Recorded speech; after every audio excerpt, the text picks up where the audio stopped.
did your colleague CC the boss in that interaction?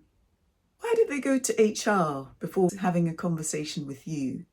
How many people did they put in BCC without telling you? And why do they do that while being so friendly to your face? I'm Dawn, and this is Have That Talk. Let's talk about the colleague who's friendly to your face, but does all this shady stuff in the background. Rather than confronting you with their concerns or their questions, they decide to escalate it, but they never tell it to your face. So let's examine some of the dynamics that might be going on here. First of all, being open and honest with you is a huge risk because you're able to explain, you're able to defend, you're able to protect your position, and that confrontation always costs energy and time.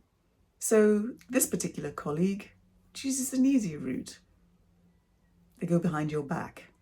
And this feels unfair because on the surface, everything seems fine, pleasant, professional. You get to a point where you seem to be the only one who sees this. Everybody else has a positive impression.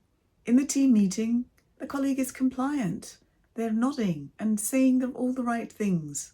They'd never raise their objections in a public forum. They reserve that for the meeting or the email after the meeting. And those emails and those conversations are happening behind your back, slowly undermining your credibility and your reputation. And the cost to you is mostly invisible until it's too late. You don't see the decisions until they've already been made, and you haven't had the chance to really give your side of the story. You just see the consequences. That project that was transferred to somebody else, that promotion that you didn't get, that project scope that was shrunk without you knowing why. And then you start seeing that other people are treating you differently. Your manager's a bit cooler. People aren't as friendly in their conversations with you. You're no longer invited to lunch. This kind of behaviour really poisons the culture in the team because it creates victims and bullies. And trust? Out the window.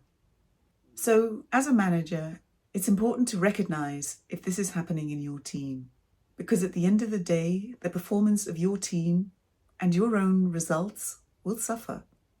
If you're on the receiving end of this behaviour, the first thing to do is notice and take it seriously. Don't play the same game, but bring things out into the open.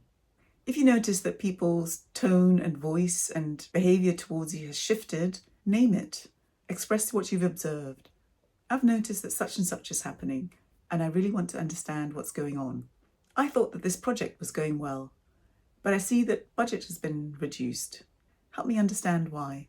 We haven't been out for lunch together in a while, and you've never had time when I've invited you. What's going on there?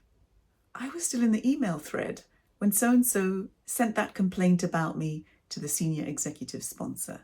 Why didn't they discuss that with me?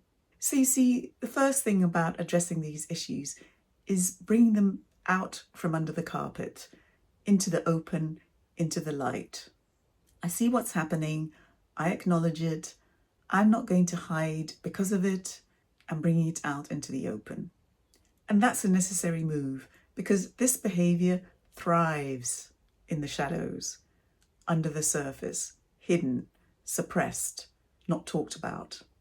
So as scary as it feels to bring it out of the shadows, and by it, I mean the actions and behaviours that are going on, the better you'll be able to deal with it, and the better you'll be able to maintain your credibility and your own sense of sanity. So take courage and go in and have that talk. Okay? I'll see you next time.